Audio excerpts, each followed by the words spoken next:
Hello बच्चों, हम करने वाले हैं आज नया टॉपिक हमारा एनिमल टिश्यूज़। प्लांट टिश्यूज़ हम ऑलरेडी देख चुके हैं।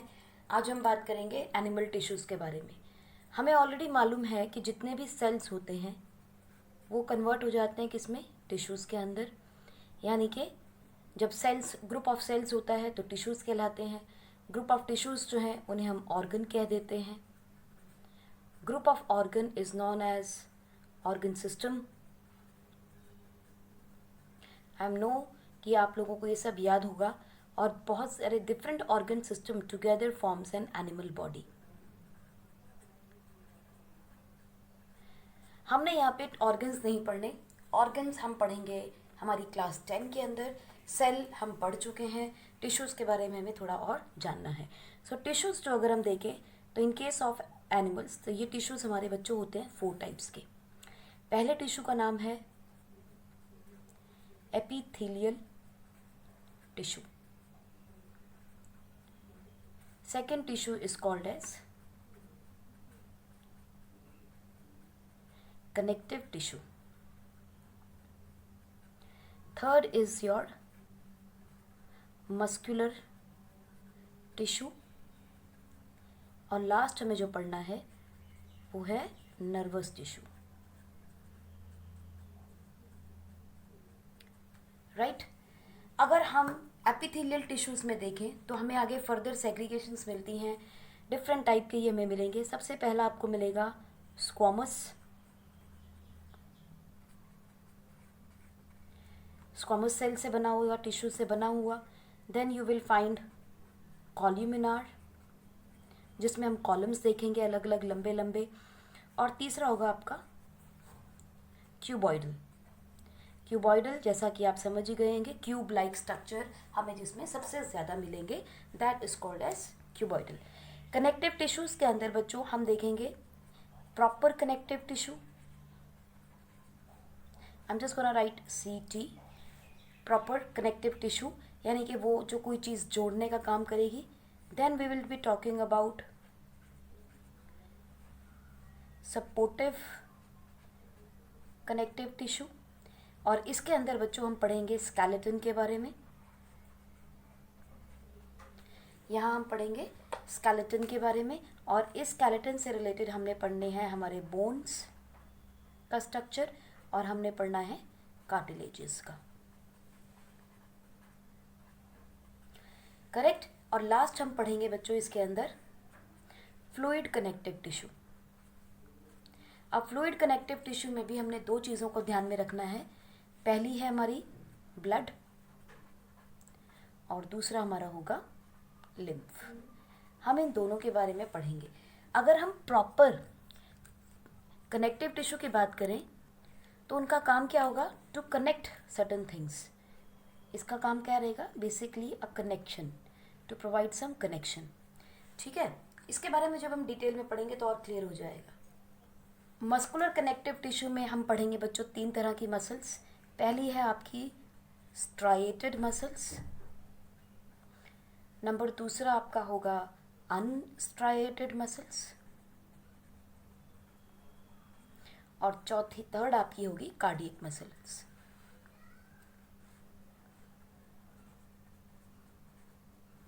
हम 3 तरह की मसल्स पढ़ने वाले हैं। और लास्ट में जो नर्वस टिश्यू है बच्चों, इसके अंदर हमें सिर्फ एक ही चीज़ पढ़नी है, दैट इज़ द न्यूरॉन। हम सिर्फ न्यूरॉन्स के बारे में जानेंगे। ठीक। So this is the brief summary of your connective tissues that we have to study. तो बारी बारी से हम सबको देखेंगे, लेकिन सबसे पहले हम देखते हैं हमारे एपिथेलियल टिश्यूज़ को। तो चलिए एपिथेलियल टिश्यूज़ की हेडिंग लगाते हैं।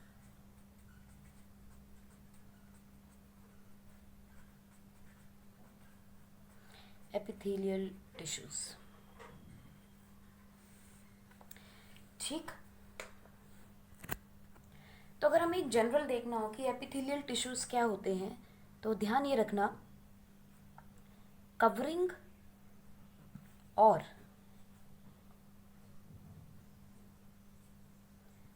Protective tissues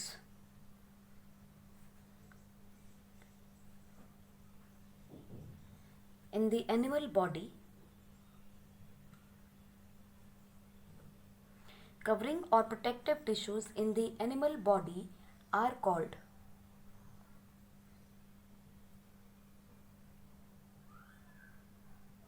epithelial tissues.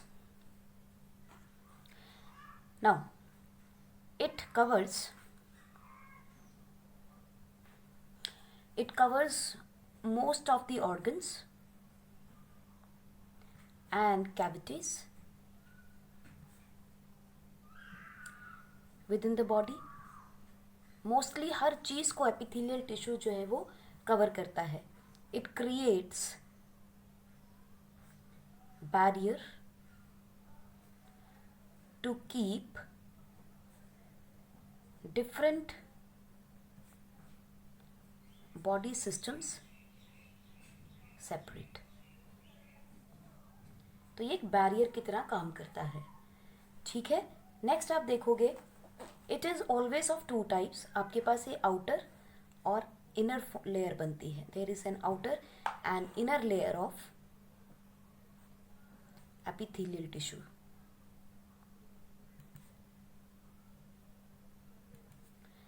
Correct. जो इनर लेयर होगी बच्चों, ये हमेशा बॉडी सरफेस की तरफ होती है और आउटर टुवर्ड द एटमॉस्फेयर, यानी टुवर्ड्स एनवायरनमेंट कह सकते हो, एक्सटर्नल एनवायरनमेंट कह सकते हो, टुवर्ड्स एक्सटर्नल एनवायरनमेंट. और ये कहाँ है? It is attached to body surface, to body surface. ठीक बच्चों. इसके अलावा इसके प्रॉपर्टीज में क्या आता है? दीज सेल्स, यानी कौन से cells?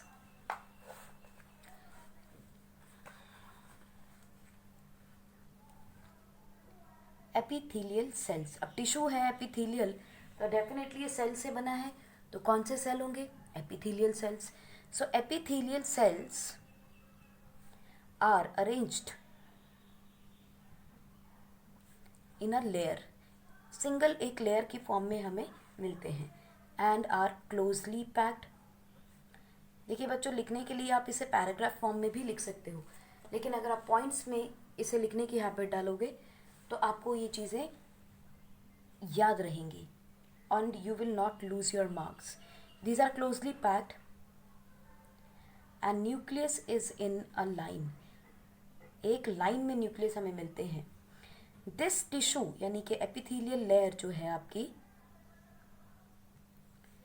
Epithelial layer rests on a fibrous basement membrane.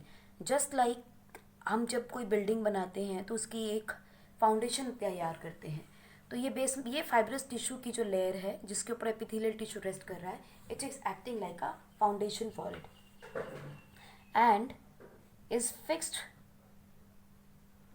On it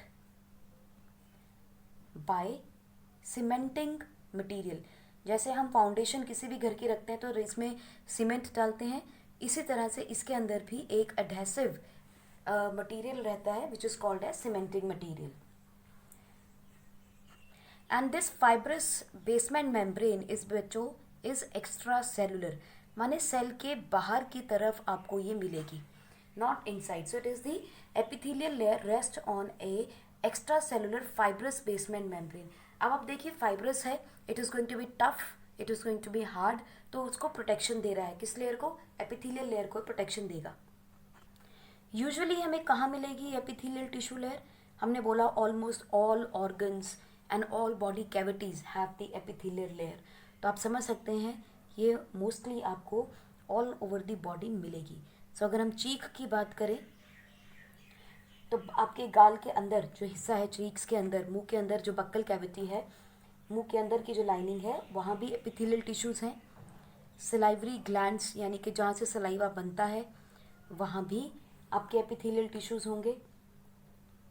intestinal areas, body के अंदर जो लार्ज इंटेस्टाइन, स्मॉल इंटेस्टाइन की लेयर है, it also contains epithelial tissue. Urinary bladder,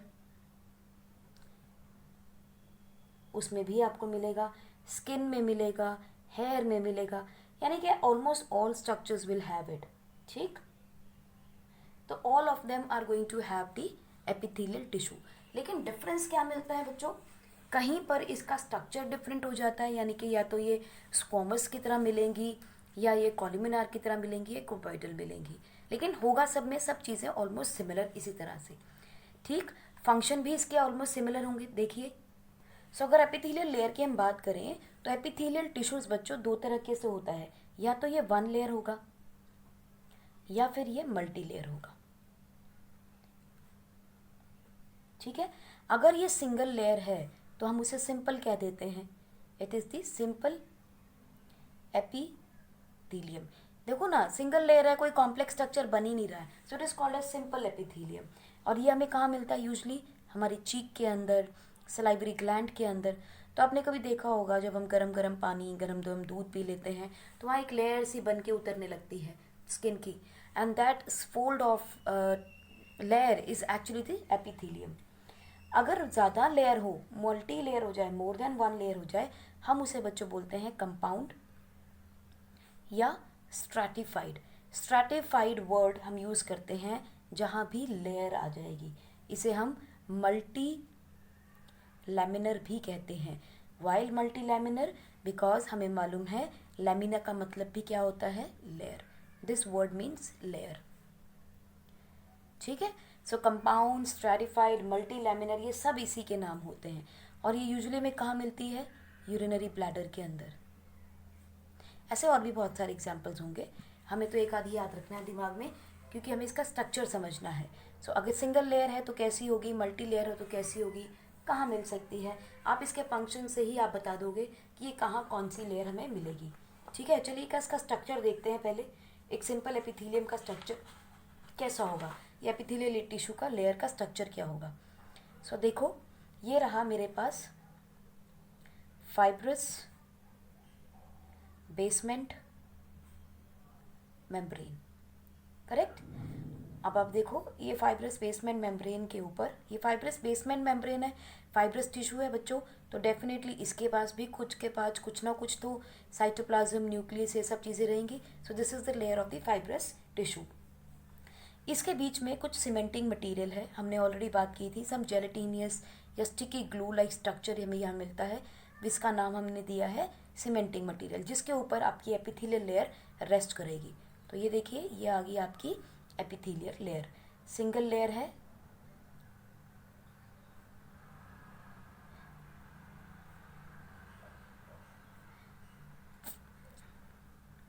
हमने कहा था सिंगल लेयर होती है, and we said nucleus lies in one line. तो ये देखिए, nucleus lies in one line. हम अगर एक पॉइंट से देखना शुरू करें तो हमें पता चलेगा कि एक सिंगल लाइन की तरह ही ये स्ट्रक्चर में पड़े हैं, and it is centrally placed. So this is what, nucleus of epithelial cells. तो बच्चों, ये एपिथेलियल सेल्स कहाँ हैं, ये सारे के सारे आपके एपिथेलियल सेल्स हैं। ठीक, सो देखो, एक सिंगल लेयर है एपिथेलियल सेल्स की, this is the cementing material,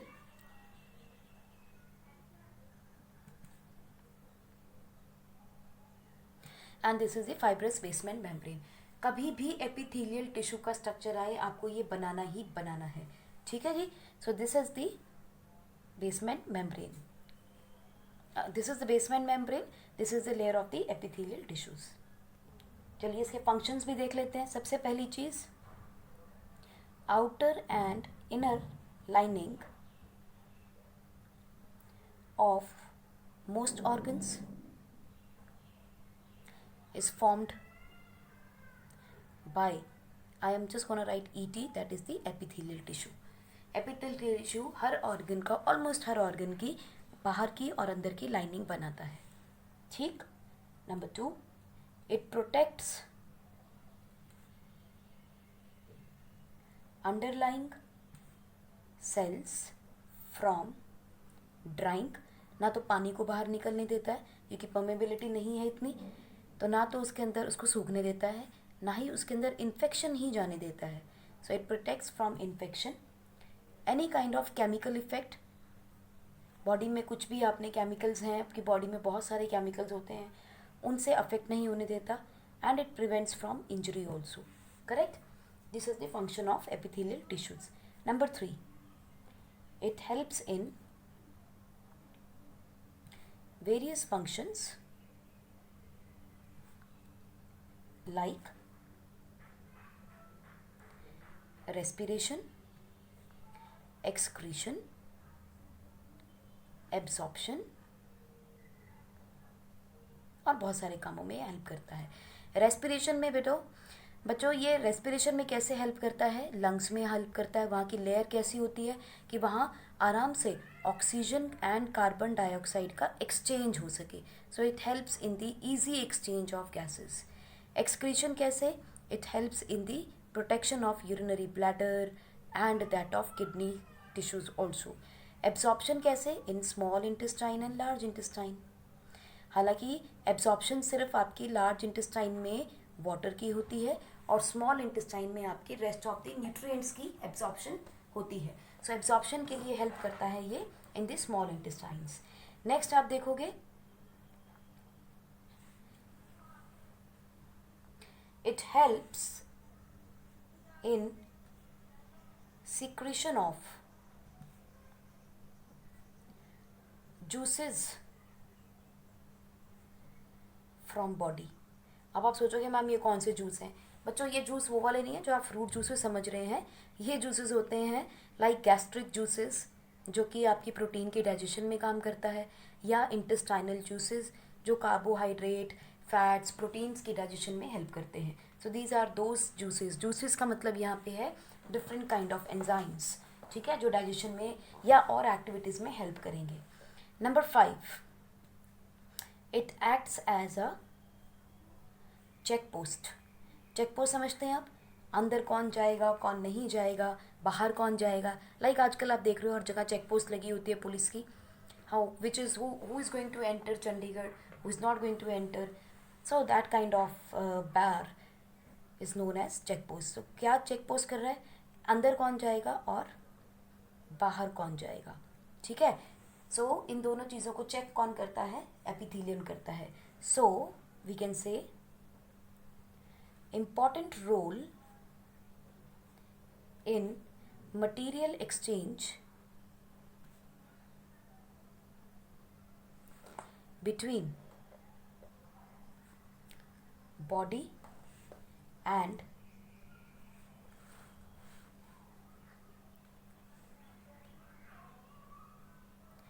external environment.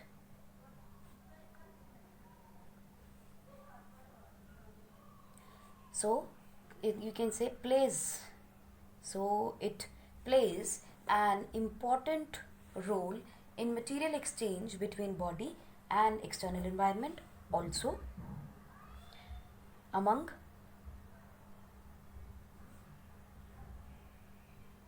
different parts of the body. Body के अंदर भी जितने पार्ट्स हैं उनमें भी किस तरह का एक्सचेंज होना है वो भी आपको डिपेंड किस पे करता है? एपिथेलियल टिश्यू के ऊपर करता है. सो एक बार फिर से चेक कर लेते हैं. हमने बात की डिफरेंट काइंड ऑफ टिश्यूज़ की, और उस टिश्यूज़ के अंदर एनिमल टिश्यूज़ की बात कर रहे हैं हम.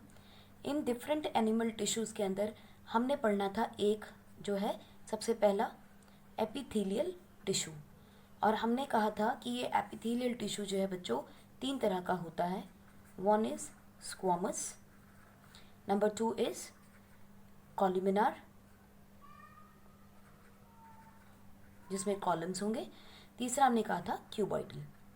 ठीक, हमने 3 तरीके के बताए थे. इसके अलावा हमने ये बात की कि ये एपिथेलियल टिश्यूज़ जो हैं एक और तरीके से क्लासीफाई की जा सकती हैं, that is simple and compound. Correct. अब ये जो सिंपल एंड कंपाउंड है ना बच्चों, यहीं से हमने सेग्रीगेशन करनी है अमंग दीज वंस. सो हम ये कह सकते हैं सिंपल के अंदर हम बात करेंगे स्क्वामस की, कॉलमिनार की, क्यूबॉइडल की. इसके अलावा 2 और तरीके के हम लोग सिंपल में ही पढ़ेंगे, that is ciliated and number 5 is glandular. Correct. तो ये 5 तरह के एपिथेलियल टिश्यूज हैं जो कि कौन से हैं, सिंपल। हमें सिंपल एपिथेलियल टिश्यूज की अगर हम बात करेंगे तो 5 तरीके का हमें आगे पढ़ना है। सो आप ध्यान रखेंगे स्क्वामस कहीं भी आ जाए तो ध्यान रखिएगा दे आर फ्लैटेंड, यानी कि बिल्कुल फ्लैट सेल मिलेगा आपको। कॉलमनार की बात करें तो they will be like tall pillars, correct. और अगर हम क्यूबॉइडल की बात करें तो ये कैसे होंगे, क्यूबिकल शेप में होंगे। अब अगर हम सिलिएटेड की बात करें तो सिलिएटेड कैसे होंगे, it will contain with cilia, it will be with cilia, ठीक है। पढ़ेंगे सीलिया क्या होता है। और ग्लैंडुलर बच्चों क्या होते हैं, with some kind of secretory function, secret नहीं सीक्रीटरी, यानी कि कुछ ना कुछ ये सिक्रीट करेंगे। So they have some kind of secretory function. जैसे हमने बोला ना दे सिक्रीट गैस्ट्रिक जूसेस। अब गैस्ट्रिक जूसेस निकालने वाले जो टिश्यूज हैं उसको हमने एक अलग नाम दे दिया, that is glandular secretory tissue. अब देखो रेस्पिरेशन में अगर हम देखें बच्चों तो आपने देखा होगा नोज के अंदर हेयर होते हैं, that small hair on in your nose, these are called as cilias, और उसी की हम बात कर रहे हैं ciliated. So helps in respiration ताकि कोई भी इन्फेक्शन अंदर ना जा सके। सो इस ब्रीफ इंट्रोडक्शन के साथ हम आगे चलते हैं। तो सबसे पहले हम करते हैं हमारे स्क्वामस सिंपल एपिथेलियल टिश्यू। तो सबसे पहले हम बात करेंगे हमारे स्क्वामस सिंपल एपिथेलियल टिश्यूज की। इनके फीचर्स देखते हैं, हाउ दे लुक। सबसे पहली चीज़ हम देखते हैं बच्चों इसकी शेप कैसी होगी, ठीक है। इसकी शेप में हम देखेंगे they are flat and thin, बहुत पतले और थिन होते हैं, ठीक है। दूसरी चीज़ they are longer than higher, ऊंचे नहीं होते, फैले हुए होते हैं, ठीक है। Number 3 they have okay they are longer than higher. Number 3 आप देखेंगे they are irregular in shape, irregular in shape if seen from top or from above. So this is the first point, second point, and the third point. Fourth point is big nucleus. Big nucleus is placed centrally, जैसे कि हम देखते हैं just like अ plate और egg on floor, जैसे कि floor के ऊपर अंडा पड़ा हुआ हो, बिल्कुल वैसा ही। और ऊपर से देखेंगे बड़ी इरेगुलर सी शेप इसकी मिलती है। सो अगर हम इसको स्ट्रक्चर को ड्रॉ करें तो हम कैसे कह सकते हैं इसको, look at it, this is the basement. कौन सी बेसमेंट है ये, yes it is the fibrous basement membrane. मैं इसको छोटा नाम देती जा रही हूँ, कंफ्यूज नहीं हो जाना, ठीक। This is the fibrous basement membrane, ठीक है। इसके ऊपर सीमेंटिंग मटेरियल होगा एंड सब चीज़ें होंगी, मैं वो नहीं आपको शो कर रही हूँ, मैं डायरेक्टली डायग्राम पे आ गई हूँ। सो ये देखिए it is flat then higher, ठीक। फ्लैट है, हायर नहीं है, ऊंचा नहीं है और फैला हुआ है। और देखो इसके अंदर आप देखोगे स्ट्रक्चर कुछ भी बना सकते हो, it's just like a pavement. आपने देखा है ना रास्ता बना हुआ होता है, it is just like the pavement. और इसके बिल्कुल सेंटर में आपको मोटा सा आपका सेंट्रल न्यूक्लियस दिखाई देगा, लाइक दिस,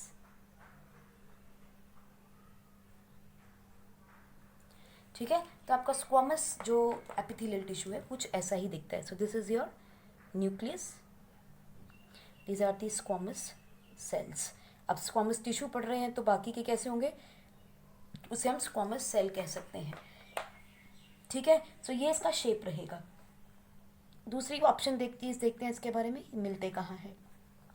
हर एक के बारे में हम यही बात करेंगे कि कैसे दिखते हैं, कहाँ मिलते हैं, काम क्या करते हैं, क्योंकि यही हमारे लिए इम्पॉर्टेंट है इन सब के बारे में जानना।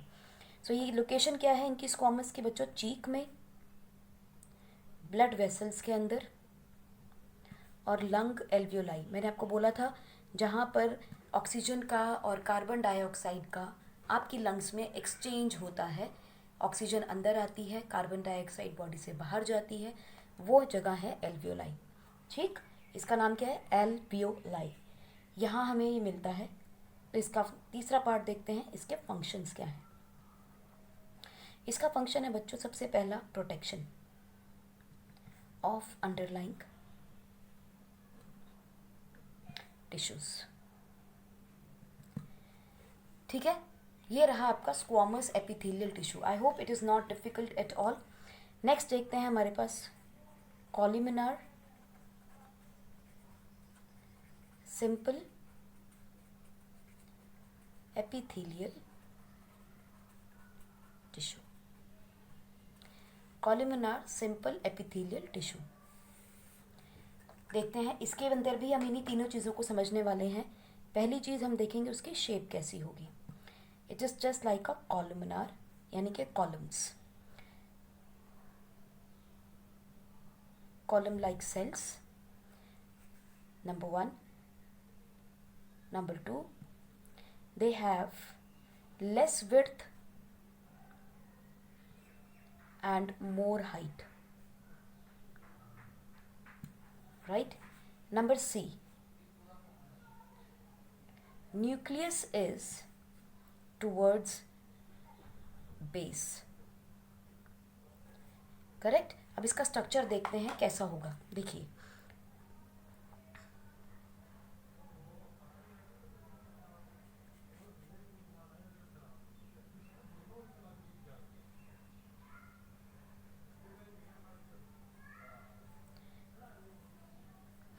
बेस के पास न्यूक्लियस, ये रहा न्यूक्लियस, और देखिए लंबे ज़्यादा हैं और चौड़े कम हैं। हाइट ज़्यादा है, विड्थ कम है ना। Look at it, this is less height width, और ये आपकी हाइट रही विच इज़ मोर। और इसके नीचे हमें मालूम ही है क्या बनाना है हमें। Yes, it is the fundament fibrous basement membrane. So this is how your columnar cell will look like. अब देखें इसकी लोकेशन क्या होगी, कहाँ कहाँ ये मिलेंगे हमें। जहाँ भी लंबी लंबी चीज़ें होंगी, like in case of intestines, जहाँ से एब्जॉर्प्शन का काम ज़्यादा होगा, ठीक है, intestine, gall bladder and stomach, यहाँ एब्जॉर्प्शन भी हो रही है, जूसेस भी सिक्रीट हो रहे हैं, ठीक है। फंक्शन क्या है?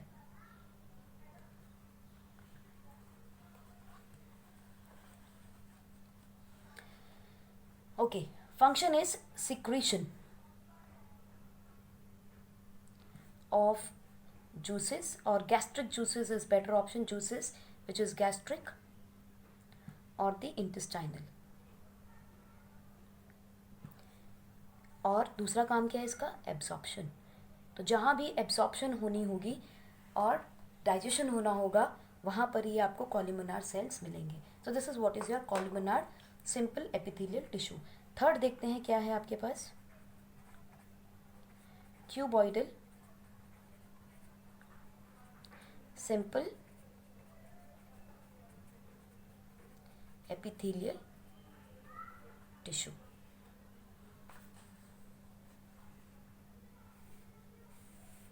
Cuboidal simple epithelial tissue. चलिए इसका भी हम तीनों चीज़ों के ऊपर देखते हैं। इसकी शेप कैसी होगी आप समझ ही गए हैं। It is going to be a cube like, cube like पहली चीज़।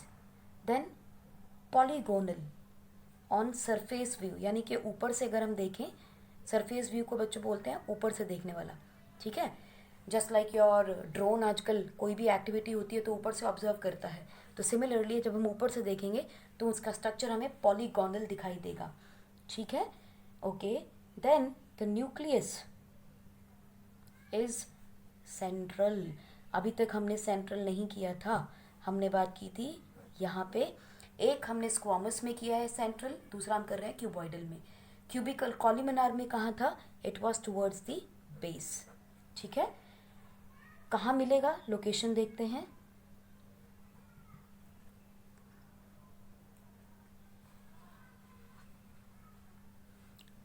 It is found in salivary glands along with squamous,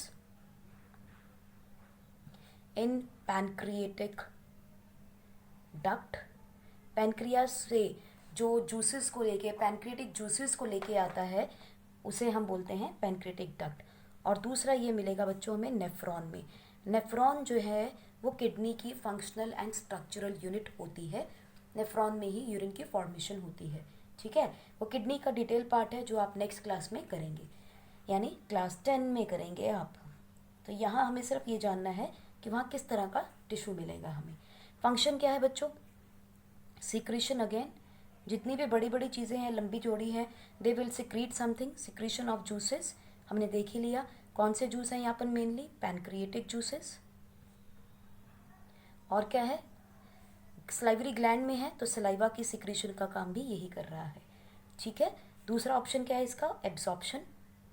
function इसका है एब्जॉर्प्शन। और तीसरा इसका ऑप्शन है, फंक्शन है एक्सक्रीशन, क्योंकि नेफ्रॉन है। नेफ्रॉन का काम क्या है? यूरिन को एक्सक्रीट करना।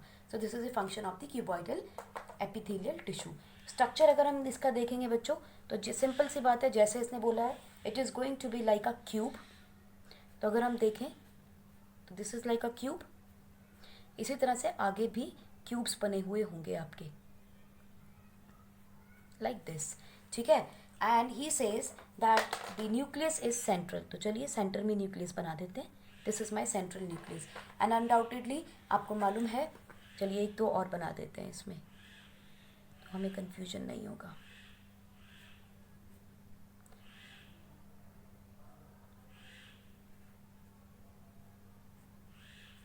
Look at it, this is a cube, cuboidal बन गया और सेंट्रली प्लेस्ड न्यूक्लियस है।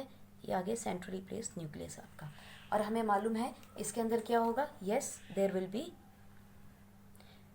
FBM, that is the fibrous basement membrane. और जब हम इसको ऊपर से देखेंगे तो ये हमें पॉलीगोनल दिखाई देगा, यानी कि इसका जो स्ट्रक्चर है वो मल्टीपल एंगल्स में दिखाई देगा हमें। सो this is what is cuboidal epithelial tissue. Next is ciliated simple epithelial tissue. Again इसका भी अगर हम देखें, सबसे पहले इसका शेप एंड स्ट्रक्चर देखेंगे। How does it look like? ठीक है, it have small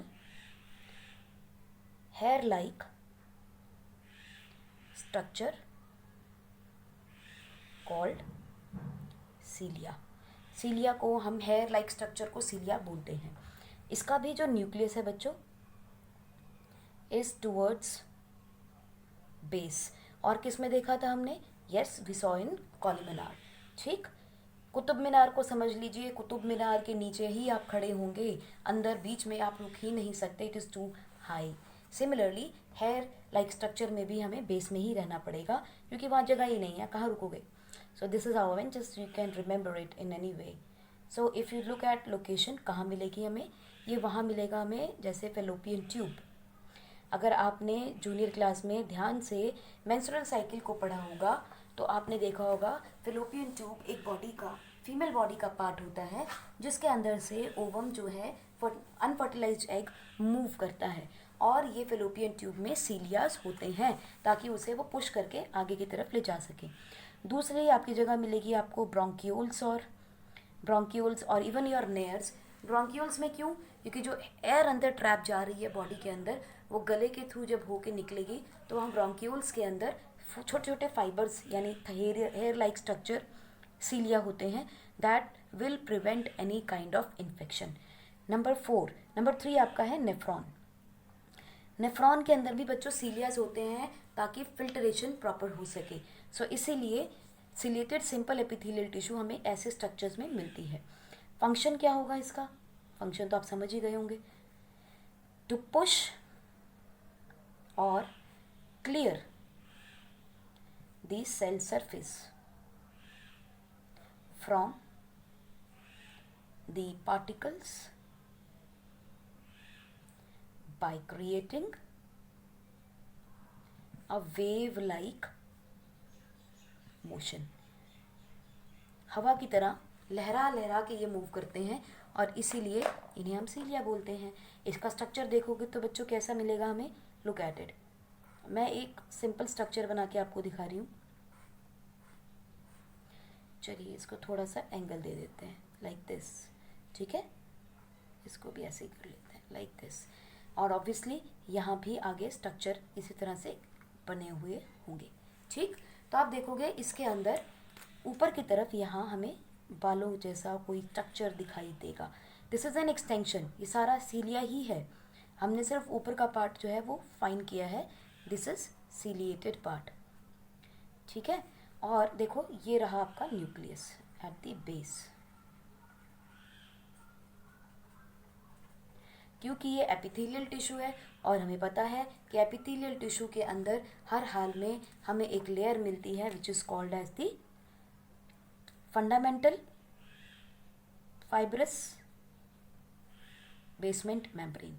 This is my fibrous basement membrane with the cementing material. So ये रहा आपका ciliated simple epithelial tissue. I hope it is not at all difficult.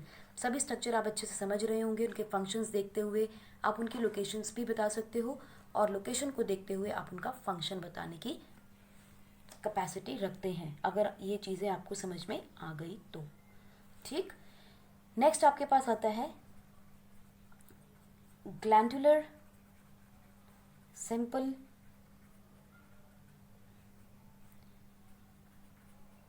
Epithelial tissue. Glandular simple epithelial tissue. अब देखिए इसके अंदर भी हमने वही सब चीज़ें देखनी है, शेप कैसी है, स्ट्रक्चर कैसा है ना। देखिए ग्लैंडुलर हम क्यों कहते हैं, because they are specialized with secretory function. These are specialized with secretory function. यहाँ हम ये भी कह सकते हैं these are specialized structures. Specialized structures with secretory functions are called as glandular simple epithelial tissue. अब बच्चों ये glandular epithelial tissue भी आपका आगे फर्दर दो तरीके से बन सकता है। एक वो जिसके अंदर डक्ट होगी, एक वो जिसके अंदर डक्ट नहीं होगी, विदाउट डक्ट। ठीक, अब आप समझ ही गए होंगे, आपने शायद कहीं सुना हो, कहीं पढ़ा हो कि जो डक्ट के साथ होते हैं उन्हें क्या कहते हैं, these are called as exocrine glands, और जो विदाउट डक्ट होते हैं they are called as endocrine glands.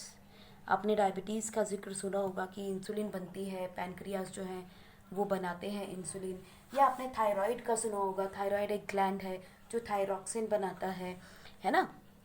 सो बच्चों एंडोक्राइन ग्लैंड जो है, एग्जाम्पल बता रही हूँ आपको, it is the like thyroid we have pancreas, these are without duct. पर पैनक्रिया में डक्ट भी सुनी थी, है ना। चलिए, तो पैनक्रियाज एक्सोक्राइन ग्लैंड भी है। अब आप कंफ्यूज हो गए होंगे, फिर कोई बात नहीं, चिंता मत करो, ये कंफ्यूजन भी दूर हो जाएगी। इसके अलावा आप देखेंगे सलाइवरी ग्लैंड, गॉल ब्लैडर,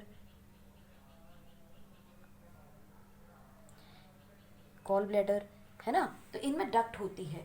अब आपकी कंफ्यूजन दूर करते हैं पैनक्रियाज को लेके। आपने सोचा होगा मैम ये तो यहाँ भी लिख दिया और यहाँ भी लिख दिया।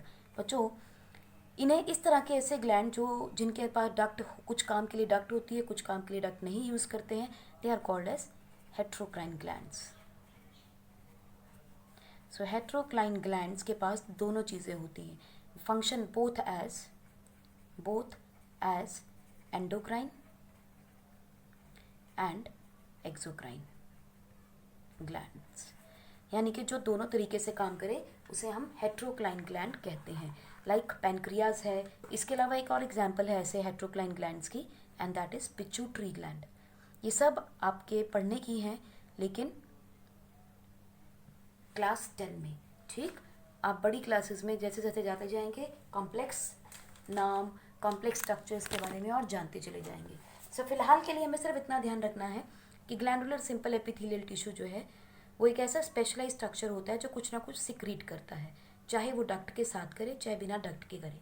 ठीक है जी। So some glands are followed by not followed, it is should be folded by. Some glands are folded by infold of epithelial layers, या यूं कहना चाहिए some glands are formed by, not even folded, हम formed ही करते हैं। Some glands are formed by in fold of epithelial layers, यानी कि जब सेल्स, ये टिश्यूज मिलते हैं, सेल्स मिलते हैं, एपिथेलियल टिश्यू बनाते हैं, एक लेयर बनती है, वो लेयर ही अपने आप में फोल्ड हो जाती है। ठीक है, so folded epithelial layer of cells like a pocket. ठीक है, एक पॉकेट की तरह बन जाती है, आप इसको ऐसे भी समझ सकते हो, look at it like this, it has folded, तो ये एक पॉकेट से बन गई। ये क्या है आपका एपिथेलियल टिश्यू, उसकी एक लेयर है, वो फोल्ड हो गई है अपने आप में, और फोल्ड होकर उसने एक पॉकेट से बना दी है। ठीक है, सच एपिथेलियल टिश्यूज, सच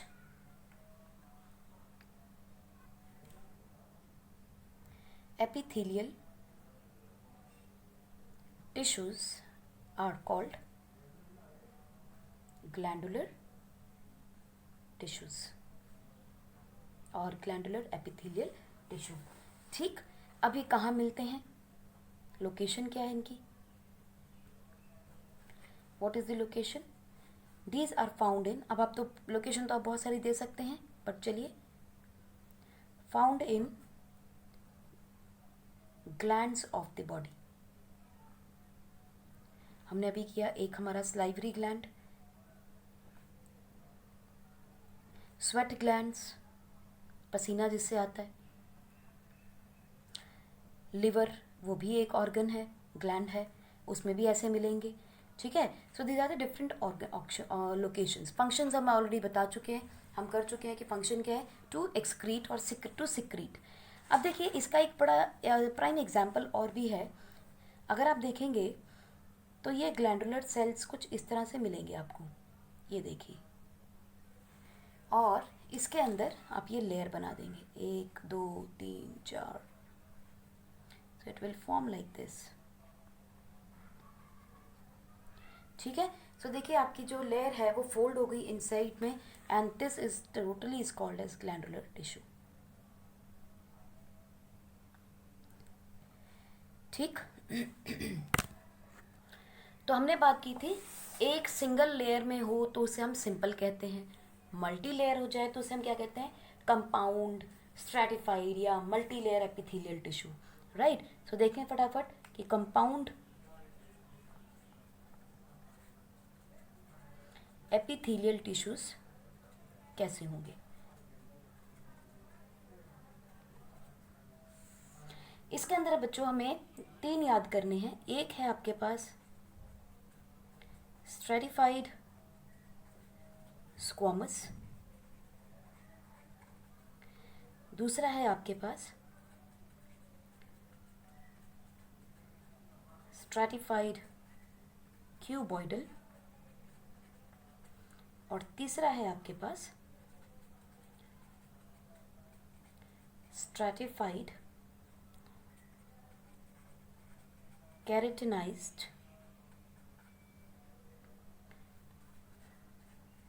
squamous epithelial tissue. Stratified keratinized squamous, stratified squamous, stratified cuboidal. इसमें हमें कॉलमनार, सीलिएटेड या ग्लैंडुलर नहीं मिलते हैं। अब देखिए क्या है, हमें अक्सर जो मिलते हैं बॉडी के अंदर वो मिलते हैं stratified squamous and stratified cuboidal epithelial tissue usually मिलते हैं। ये हमें कम मिलता है, और ये कहाँ मिलता है इसके बारे में भी बात करते हैं। नाउ इसके बारे में अगर हम देखें तो stratified squamous, the inner lining of pharynx, आपका गला, आपकी ईसोफेगस यानी कि फूड पाइप, इसके अंदर आपको स्ट्रैटिफाइड स्क्वामस एपिथेलियल टिश्यू मिलेगा, and these are arranged in superficial layers, यानी ऊपर ऊपर ही मिलेगा, अंदर डीप में नहीं मिलता, बाहर बाहर ही मिलता है। और ये क्यों ऐसा होता है बच्चों, एक्चुअली में ये एक्चुअली में वहाँ होता है जहाँ वेयर एंड टीयर बहुत ज़्यादा हो, क्योंकि बार बार लगातार काम करती हैं, तो इसीलिए स्ट्रैटिफाइड यानी कि लेयर बाय लेयर यहाँ पर आपको स्ट्रक्चर्स मिलते हैं। तो अगर स्ट्रैटिफाइड देखना हो तो आप देखेंगे एक के ऊपर एक लेयर मिलेगी। तो आप ऐसे समझ सकते हो, ओके फ्लैट स्ट्रक्चर है, चलिए मैं इसको फ्लैट यूं ही बना देती हूँ, ठीक है। इसके ऊपर एक और लेयर, सो देखेंगे आप, ये रहा nucleus. So this is first layer, this is the second layer, ऐसे इसके ऊपर ऊपर ऊपर लेयर चलती जाएंगी। So these are called as stratified या मल्टी स्टोरी बिल्डिंग बना लीजिए, करेक्ट। नाउ ये कहाँ मिलेगी आपको cuboidal? Inner surface of pancreas, inner surface of pancreatic duct, inner surface of salivary duct, इसके अंदर आपको ये मिलेंगी। and they are also arranged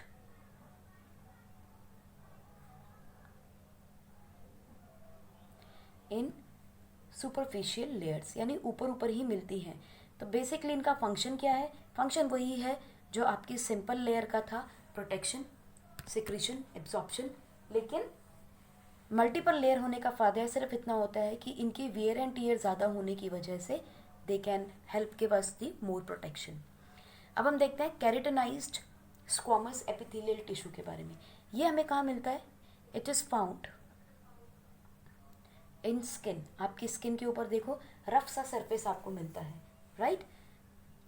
squamous cells contain a protein called keratin। आपने सुना होगा बालों में भी कैरेटिन होता है। तो देखो स्किन के अलावा ये स्क्वामस क्या है, ये आपको कहाँ मिल सकते हैं? इन हेयर ऑल्सो, आपके बालों में भी मिलेगा आपको, ठीक है। This keratin is insoluble in water. तो आपकी स्किन जो है वो पानी से ख़राब नहीं होती, इनफैक्ट साफ़ हो जाती है, ठीक। It gives cells dark colour, it gives cells dark colour, यानी कि मेलानिन नाम का एक पिगमेंट होता है बच्चों, वो भी आपको इसी सेल में मिलता है। So it gives dark colour cells and become dry, scaly and sometimes horny, माने चुभने वाली स्किन। अगर आप सोचो कैरेटिन बॉडी से निकलना शुरू हो जाए या उसके हम प्रोटेक्शन ना करें तो स्किन जो है वो बहुत हार्ड हो जाती है। बट अगर ऐसी कंडीशन हो जाए तो कैरेटिन जो है it helps and prevents wear and tear of skin. कौन भला? कैरेटिन। सो फंक्शन क्या हो गया इसका? इसका फंक्शन बेसिकली है the keratin protects from heat and mechanical injuries। आपको कोई चोट लगती है तो इतनी जल्दी स्किन खराब नहीं होती, because skin is the first line of defence for our body. इसके साथ ही बच्चों हमारा एपिथेलियल टिश्यू का टॉपिक हो गया है ख़त्म। आगे पढ़ेंगे हम कनेक्टिव टिश्यूज़, जिसमें हमने पढ़ना है बोन के बारे में, कार्टिलेज के बारे में, ब्लड के बारे में, लिम्फ के बारे में, मसल्स पढ़ेंगे, टेंडन्स पढ़ेंगे। लेकिन आज के लिए बस इतना ही। सो पढ़ते रहिए और अपना ख्याल रखिए।